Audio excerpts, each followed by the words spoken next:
pagi. Ini ada sebuah televisi tabung 29 inci atau CRT. Gejala dari TV ini adalah mati total.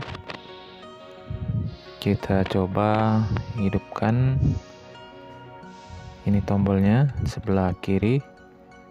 Tidak ada tanda-tanda kehidupan pada layarnya. TV ini tidak bisa hidup. Nah, bagaimanakah perbaikannya? Kita nanti letakkan dulu di atas meja sana. Ini TV-nya sudah diletakkan di meja. Kita sudah buka baut untuk tutup belakangnya atau casingnya. TV ini menurut informasi yang punya sudah lama tidak dihidupkan. Alhasil bisa kita lihat isi dari TV ini di casingnya sebelah dalam banyak sekali sarang laba-laba, begitu juga pada papan rangkaian atau di sekitar leher tabung juga. Hampir seluruh bagian dari dalam TV ini penuh dengan sarang laba-laba. Ya, bisa dilihat. Oke, langkah pertama sebelum kita mengecek bagian mana yang penyebab TV ini mati total, kita akan coba membersihkan dulu. Sebentar, saya cari dulu kuasnya. Kita menggunakan kuas untuk membersihkan TV ini dari sarang laba-laba yang banyak sekali terdapat di papan rangkaiannya dan sekitar bagian dalam TV ini. Oke, ini sudah dapat kuasnya. Ya, kita langsung saja bersihkan. Nah, perlu diketahui juga untuk TV yang sudah lama tidak dihidupkan, alhasil suhu di dalam TV akan dingin atau tidak panas gitu. Jadi ini bisa menyebabkan sarang laba-laba sangat banyak di dalam. Jika suhu dalam TV-nya cukup panas karena dihidupkan, kemungkinan ya tidak seperti ini, ya tidak sebanyak ini kotorannya. Mungkin hanya di papan rangkaian atau sebagian kecil saja. Setelah menggunakan kuas, kita bisa menggunakan semprot angin seperti ini yang manual. Kita bersihkan di seputar papan rangkaian dan daerah-daerah yang terjangkau. Oke, next. Setelah kita bersihkan menggunakan semprotan angin manual seperti ini, kita juga bersihkan pada casing TV bagian belakang sebelah dalamnya. Nah, nanti kita bersihkan di luar untuk casingnya. Ya, langsung saja kita mengarah ke papan rangkaian bagian tombol powernya, karena untuk TV LG 29 inci sering sekali tombol power ini sering rusak. Nah, kadang tidak connect. Ini sudah saya belikan tombol atau saklar yang baru. Nanti kita langsung saja ganti. Sebelumnya kita tes dulu apakah memang saklar ini tidak berfungsi. Kita bisa menggunakan buzzer untuk mengecek dua terminal pada bagian saklar ini, karena ketika tombol saklar ini ditekan maka dua terminal tadi akan tersambung. Nah, pada kondisi saklar yang lama ini tidak ada terhubung antara terminal pada saklar. Nah, perlu kita ingat juga untuk saklar ini hanya yang berfungsi hanya dua, untuk terminal yang dua lagi untuk penahannya ataupun terhubung ke ground. Ya, langsung saja kita akan proses pembongkaran saklar yang lama dan nanti langsung diganti dengan saklar yang baru.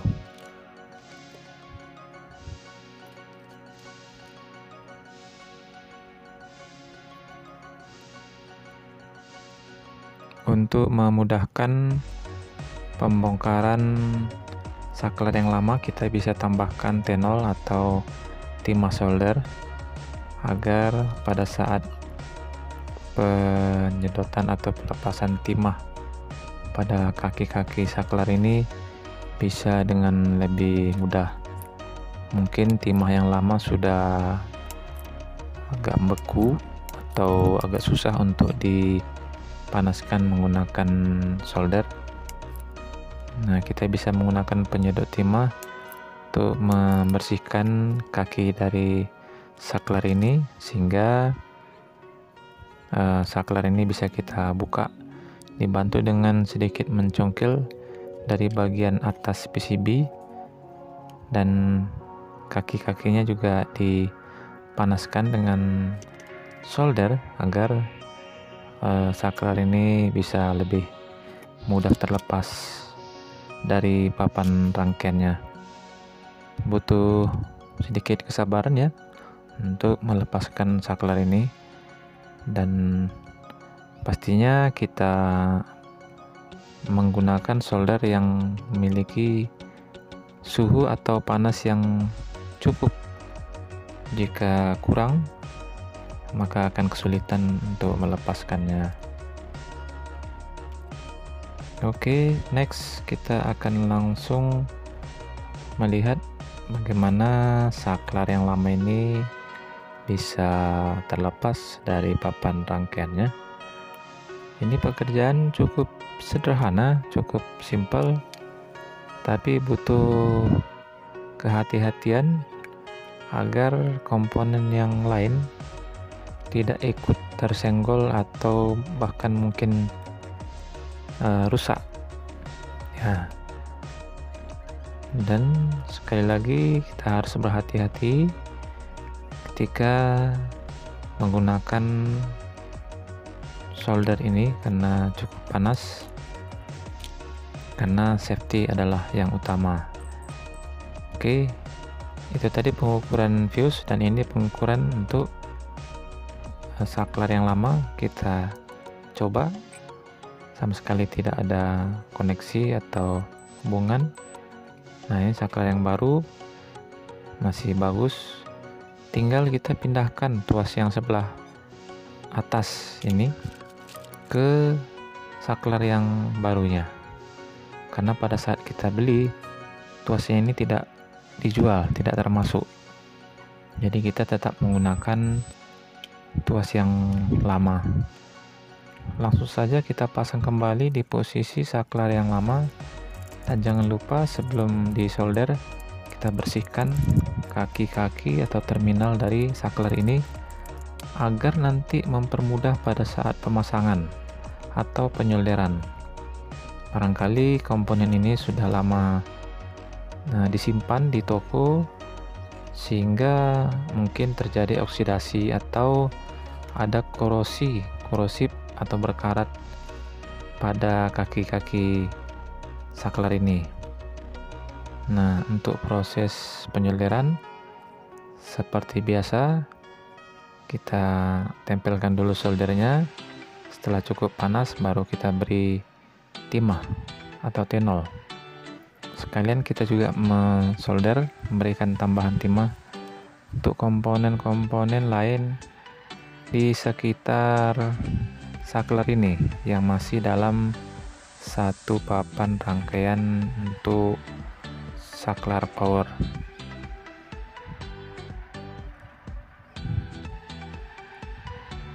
Dan jangan lupa bagi rekan-rekan yang belum subscribe, silahkan di subscribe, tekan tombol like-nya, dan juga hidupkan tombol loncengnya agar tidak ketinggalan video-video berikutnya di channel ini. Oke, saklarnya sudah terpasang, kita tes. Baterainya sudah hidup dalam posisi saklar on, dan baterainya mati pada saat saklarnya off. kita bisa menguji juga nilai tahanannya atau hambatan pada steker colokan listriknya. Pada saat posisi on harusnya terbaca nilai tahanan, dan pada multimeter kita posisikan selektor di posisi mega ohm karena nilai tahanannya ini cukup besar. Kalau sudah terbaca ada nilai tahanan, berarti sudah normal kembali, berarti listrik bisa nanti tersalur ke papan rangkaian dalam televisi ini. Jadi kita akan pasang kembali di posisinya papan rangkaian power atau saklar power ini ke posisi semula. Kita pasang semua bautnya, ada 4 baut, 2 di atas dan 2 di bawah. Langsung saja kita pasang semua seperti semula, dan jangan lupa untuk mengencangkan baut-bautnya ini agar pada saat pengoperasian tombol power ini tidak terjadi masalah yang baru. Ya, ini kita coba tombolnya. Ya, sudah berfungsi dengan normal, dan kita make sure kembali, kita pastikan untuk nilai tahanannya terbaca pada saat posisi saklar nanti di on kan. Kita zoom out dulu sedikit agar terlihat. Nah, kita bisa menggunakan jepitan agar tidak sulit untuk pengukuran. Ya, sudah terbaca pada saat ditekan ada nilai tahanannya, dan saat dilepas sudah normal. Oke, ini ada satu lagi yang harus kita perbaiki, adalah kabel. Penyambungan kabelnya ini seperti ini, sejajar, rata, dan diisolasi dengan isolasi kertas. Ini langsung kita potong dan kita perbaiki sekalian agar ini sebagai servis sekaligus safety untuk usernya nanti. Nah, pada saat ini juga sekalian kita berbagi bagaimana cara menyambung kabel listrik yang aman. Kalau tadi posisinya rata, kabel yang kiri dan yang kanan, maka seharusnya kita memasangnya dengan posisi yang zigzag atau yang satu lebih tinggi dari yang lain sehingga tidak rata. Oke, kita kupas dulu kabelnya di kedua sisi, dan pada kabel ini, kabel serabut, kita bagi dua dan kita hubungkan dua bagian ini kepada dua bagian kabel yang lawannya, jadi dia saling mengikat. Ya, kita tidak disarankan untuk langsung memilin atau mempertemukan dua kabel ini seperti biasa, karena itu nanti setelah kita isolasi, jika tertarik atau tersenggol, kabelnya gampang lepas. Nah, ini untuk mempermudah atau mengamankan kabel listrik ini tahan lama agar tidak cepat rusak. Ditambahkan isolasi bakar atau heatshrink pada sisi luarnya nanti setelah kita sambungkan kabel tersebut, baik kabel pasa maupun kabel netral. Setelah kita sambungkan, selanjutnya untuk yang kabel satu lagi juga sama, kita sambungkan sehingga kedua bagian ini setelah tersambung tidak akan korslet ya, terhubung dengan kabel di sebelahnya, karena yang satu lebih tinggi dengan daripada yang satunya lagi. Ada jarak ya, ada jarak antara sambungan pada kabel power ini. Oke, sama seperti yang pertama, kabelnya nih kita bagi dua, yang sebelah lagi juga kabel dibagi dua, kemudian dipilin dan disambungkan atau dihubungkan antara dua bagian ini. Kira-kira caranya seperti ini, dan menurut pengalaman cara ini cukup efektif dan aman ya, tidak gampang terlepas kembali ketika mungkin tertarik secara tidak sengaja sambungan kabel ini. Dan untuk memperkuat sambungan ini, kita akan solder untuk di setiap sambungan.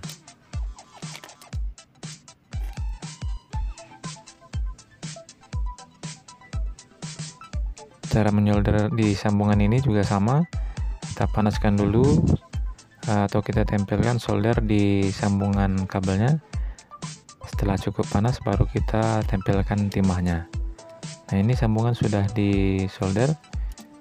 Setelah itu kita masukkan ke dalam selongsong isolasi bakar dan kita panaskan isolasi bakarnya agar sambungan ini nanti bisa lebih tahan lama.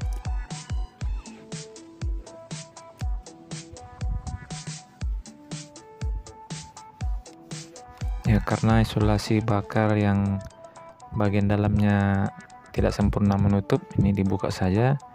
Kita akan menggunakan isolasi bakar yang bagian luar yang lebih besar sehingga bisa menutupi sambungan dari dua terminal tadi. Kita bakar dengan api, dan untuk memperkuat atau menambah keamanan dari kabel ini kita tambahkan isolasi listrik. Nah, perlu diingat kalau yang lama tadi menggunakan isolasi kertas atau untuk menjilid buku. Nah, itu tidak aman karena dia mengandung unsur kertas, bisa terjadi terbakar. Nah, ini sudah sangat-sangat safe, aman. Terlihat bedanya dengan yang tadi. Ini cukup bagus. Oke, pekerjaan selesai. Kita tes sebelum finishing. Kembali tes nilai tahanan seperti tadi. Untuk posisi saklar on akan terbaca nilai tahanannya. Jangan lupa selektornya di posisi mega ohm. Kalau posisi kilo ohm dia tidak terbaca karena nilai tahanannya cukup besar. Jadi kita cek di selektor, pastikan ada posisi untuk mega ohm. Nah, ini tahanannya sudah terbaca. Oke, demikian perbaikan ini. Terima kasih sudah menonton. Sampai jumpa di video berikutnya.